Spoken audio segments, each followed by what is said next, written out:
Yung utang niya, dapat niyang bayaran. Kasi gumamit siya ng kuryente dito.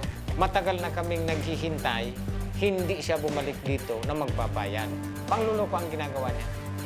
Ang babayaran niya sa mga 24,000. May sinisingil sila from start of construction na hindi gumamit po ng kuryente. Alam nila po yan. Yan ang katotohanan yan. Alam nila yan. Mas maganda po at if medyo legal tayo, idadaan ko po sa inyo. Okay. Mas maganda po na personal. Hindi ako tumataka sa mga bagay na ganyan. Kung mapapatunayan po na may paglabag sa contractor's license law ang isang contractor, maaaring po silang masuspindi or ma-revoke po ang kanilang lisensya. Mas naging mabigat po ang mga multa at parusa sa mga lumalabag po sa contractor's licensing law.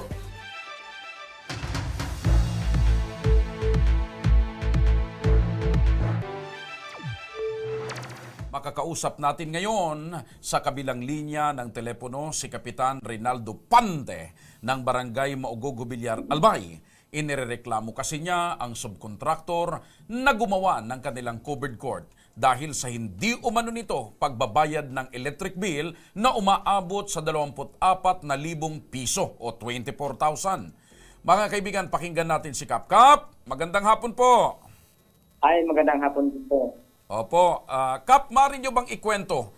Ano ho bang nangyari at bakit dumating sa 24,000 yung pagkakautang ng subcontractor sa kuryente? Bali po, sir, hindi naman po ako kolektor ng bapa dito sa amin. Ayon po sa paliwanag ng kolektor namin, mula nung July hanggang February, hindi sila nagbayad ng konsumo ng kuryente. Opo. Kaya umabot ng 24,000. So ibig sabihin, Kap, ang nagpapatakbo ng koleksyon at pangungulekta ng kuryente dyan sa barangay ninyo ay BAPA, Barangay Power Association. Opo. Nag-umpisa yung koneksyon ng kuryente na hindi nakapagbayad July hanggang? March. Meron na ho ba kayong nakausap na dito sa panig ng subcontractor? Mayroon po yung humahawak ng project dito sa Pugulport. Ipigirinig lang po ng kolektor sa opisina namin, barangay. Kaya inayos po namin, nangako naman na magbabayad. Tapos, nakiusap sa akin na kunin yung mga gamit. Inubuhol ko sana yung mga gamit. Kasi maraming gano'n na ang nangyari sa iba-ibang barangay. Oo. Hindi talaga nagbabayad yung mga utang. Matanong ko lang, Kap, ano ho yung pangalan nung nakausap po ninyo at ano pong pangalan ng construction company?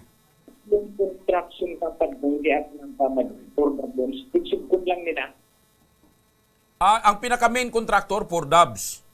Opo. So, Ito pong nagsubkon, anong pangalan? Nakalimutan ko yung pangalan nilo. Ano ho ang paliwanag nila? Bakit hindi po sila nakakapagbayad ng kuryente? Hindi pala ako sila napapayaran ng trabaho nila. Kaya nakiusap na pag nabayaran na sila, babalik sila dito sa atin at babayaran.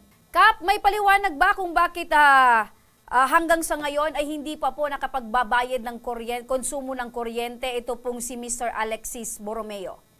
Wala naman paliwanag kung hindi pa siya nakapagbabayad kasi hindi na bumalik yan dito. Ang babayaran po base sa quid ng kolektor is 54,000. Kap, kayo po ba ay nakapagreklamo na sa PCAB? Hindi po, hindi. Para naman, partner, pakinggan natin ang panig ni Mr. Alexis Borromeo. Makakausap natin siya sa kabilang linya naman ng telepono. Si Mr. Alexis Borromeo. Mr. Borromeo, magandang hapon po. Hello, good afternoon, sabi. Ganito, isi-settle ko naman yan. Nakausap ko na din sila Ma'am Remy kasi nagpunta na yan dito sa akin. Oo, nag-text din sa akin na hindi ko alam kung stop nyo yun, na okay naman kay Cap na within this week, mabigyan yung 12,000 na napagkasunduan na natin. Kasi in-explain ko din sa kanila yan before na medyo mabigat yung 24 base doon sa nakonsumo lang namin. Ganito po kasi Ngayon- sabi ni Kap, simula nung magkausap kayo matagal ng panahon hanggang ngayon hindi ho kayo bumabalik doon. Opo. Medyo nagka-problema, medyo alam niyo na, hindi mga inaasahang bagay, mga pangyayari. Although in-explain ko naman yan kila Ma'am Remy nung nagpunta dito, hindi lang ako nakakabalik talaga doon. Kasi syempre, nag-uumpisa, back to zero. Kaya i-resolve ko naman po yan. Opo. Aha. Alam nyo ba, Mr. Borromeo, na BAPA ang nagpapatakbo ng kuryente sa barangay nila at alam nyo ang kalagayan ng BAPA mahirap pag mayroong ganyang matagal na pagkakautang na hindi nababayaran, problemado ang BAPA at maaaring maputulan. Okay. Sige. Ganito, kasi hindi ako yung unang nag-handle niyan. Ako lang yung last part na parang nagre-resolve ng problema dyan. Hindi ako yung mga kausap nila before. Ngayon, syempre may personal din ako ng mga problema kasi hindi ko na naasikaso yan. Nagkaroon lang tayo ng medyo mga hindi inaasahan, nagkaroon ng mga problema. Actually, nakausap ko naman yan sila, mababait naman sila Pero ng mga tao. Kayo po ba Mababait talaga, naman yung- kayo po ba talaga, Mr. Borromeo, ang subcontractor? No, I'm not. Hindi ako, kumbaga parang tao lang ako.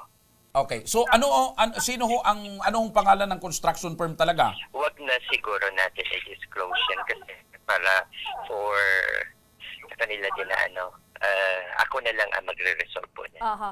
Mr. Borromeo, nababanggit niyo po na mabait si Kapitan. Isa ba ito sa rason kung bakit ay pinatagal nyo ng ganitong panahon na hindi nyo pagbalik doon sa barangay dahil alam nyo na mabait si Kapitan at maiintindihan kayo? Hindi naman po. So ang tanong, Mr. Borromeo, kailan ho kayo babalik doon sa barangay para kausapin si Kap at magbayad? Within the week po, kasi nag-check sa akin yung staff nyo, siguro napakiusapan naman si Cap na hanggang doon lang. Tanungin Okay. natin si Ngayon. Kapitan, partner. Naandito si Kapitan. Pero tanungin lang kita, Mr. Borromeo, ilan ang sa pagkakaalam nyo na babayaran nyo doon sa barangay dahil sa konsumo sa kuryente? Ilan? Opo, yun na po yung napag-usapan namin dati na 12,000. 12,000. So, kalahati, partner. Tanungin natin si Kapitan kasi ang alam ko 24,000 ang konsumo ninyo sa kuryente. Nandito pa si Kapitan. Kap. Opo, andito pa po. Apo. Kap, magkano Oo, yung oo. dapat babayaran ni Mr. Alexis po sa inyo dyan sa barangay? Ang babayaran niya talaga is 24,000. Nag-uusap siya ng babayaran niya ng 12,000. Hindi pa naman ako sa inyo okay kasi hindi po hawak ang ibinagbayad doon sa akin. Mr. Borromeo, hindi pa daw po kayo nagkakasundo na 12,000. Naandito si Kap. Anong gusto mong sabihin kay Kapitan? Apo, ganito yan. Meron na po kami na usapan sa 12,000, yung parang collector or presidente ata ng yung sa Bapa. kuryente nila Bapa. doon na meron na kaming pinirmahan na usapan po doon. Kap, 12,000 daw po. Ganito po, ma'am. In-explain ko din po sa kanila na kasi nag-stop na, may sinisingil sila from start of construction na hindi gumamit po ng kuryente. Alam nila po yan. Yan ang katotohanan yan. Alam nila yan. Kaya nakiusap ako sa kanila na 2 months lang naman ginamit ang kuryenteng pangkat lang po ng Bakal. ng bakal. 2 months, hindi nga everyday ginagamit po yon. Kaya napakiusapan ko po yung collector or presidente ata yon ng Bapa? yun, yung sinasabi ninyo, Bapa. Meron na kami na usapan Oh. yan. So, hindi si Cap? Ako na mismo po ang nagtama. Representative ata ni Cap yung isang kagawad niya and then yung secretary nila. Pakiusapan nyo si Kapitan. Direkta mo sa kanya ang pakiusap. Opo, in-explain ko na yan kay Cap before. Yun nga, Cap, hanggang doon lang po ang kaya ko. Dumadaan tayo sa mga problema. Hindi natin inaasahan ng mga problema. Hopefully, maintindihan ninyo. I-resolve ko po yan within the week. Yung 12,000, hanggang doon lang po muna ako. Kasi hindi ko na po yung kaya. Sana maintindihan ninyo. So, within the week, Tanungin natin si Kapitan. Kap, okay ba sa'yo, Kap? 12,000 daw po. Okay sana yun. Kaso, alam naman nila, alam naman natin, kapag Totoo hindi po, tayo wala na nakapagbayad ako sa pwedeng ma-resolve atin, yan. Kasi may in-explain ko naman po yan. pinuporsintuhan yung baka.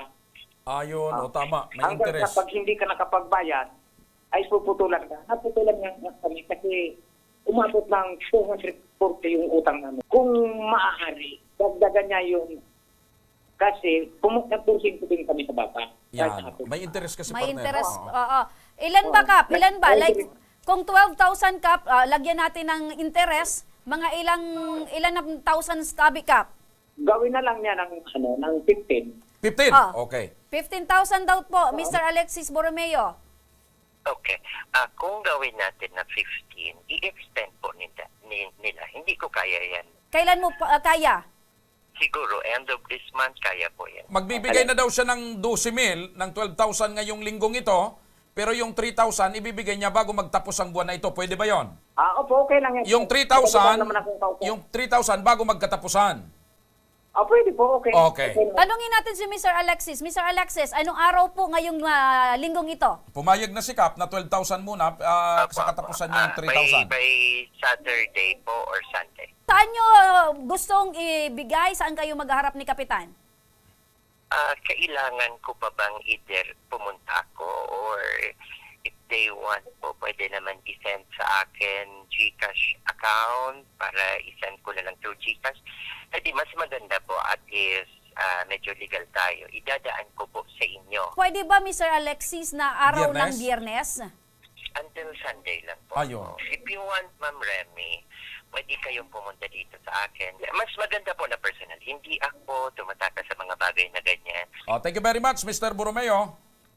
Thank you din. Nasa kabilang linya ng telepono si Attorney Herbert Matienzo, ang Executive Director 3 ng Philippine Contractors Accreditation Board o PCAB. Magandang hapon po, Attorney Matienzo. Magandang tanghali po sa inyo po at sa lahat ng mga nakikinig ng inyong programa. Ito po bang mga ganitong sitwasyon ay pwede bang ireklamo dyan sa inyong tanggapan na yung mga kontraktor na meron pong mga iniiwan na babayarin sa barangay or babayaran ng kuryente na kanilang ginamit, Attorney? Maaari naman po kayong tumulog sa aming opisina. Ang kailangan lamang po talaga natin unang malaman ay kung may lisensya po yung kontraktor o yung subcontractor para mas matulungan po natin sila. Opo. Pwede po silang mag-file ho ng complaint sa aming tanggapan. Wala po itong filing fee. Pero hindi ho kasama sa aming jurisdiction ang pagpapataw po ng uutusan po namin sila na bayaran o kung ano man po yung hindi nila nababayaran. Dahil po ang mandato lamang namin po ay mag-issue, mag-suspende at mag-revoke ng lisensya. Ayaw po. Ngayon, kung mapapatunayan po na may paglabag sa contractor's license law ang isang contractor, maaari po silang masuspende or ma-revoke po ang kanilang lisensya. Attorney, magandang hapon. Ano po, Attorney, ang pwede nating maging advice or maibigay nating advice sa mga construction company na mga katulad po nito na nagkakaroon po ng problema, reklamo, violasyon? Ano po ang pwede nating ibigay sa kanilang advice? Alam niyo po, nagkaroon ho ng pag-aamyenda ng contractor's licensing law nito noong Mayo taong 2022. Ang bago ho bumaba ang mahal nating presidente Rodrigo Duterte, pinirmahan niya ho yung Republic Act 11711. Mas naging mabigat po ang mga multa at parusa sa mga lumalabag po sa contractor's licensing law. Kaya po ang aking pong payong kapatid sa mga contractors po ay una po mag-apply kayo ng lisensya. Pangalawa po, habang kayo may lisensya, ay maging patubay po sa inyo yung mga terms and conditions po na kaakibat ng pagbibigay po namin sa inyo ng inyong lisensya. Attorney, maraming salamat po sa pagpapaunlak na Maraming kayo po po ay salamat. makasama namin ngayon. Maraming salamat Sige po, po. Attorney Herbert. Sa ulitin po. Kap, gagawa kami ng paraan kung paano kayo magkaharap. Siguro mas maganda nito, Kap, gawin na lang natin na Lunes. Lunes. Pwede rin po, okay. Okay na, Kap, medyo gumaan na po ang iyong problema ngayon, Kap. Apo. Ako po lubos na nagpapalama sa programa na ito kasi mabilis nagawa ng aksyon. Ito ang Tabang! Ora mismo! Action po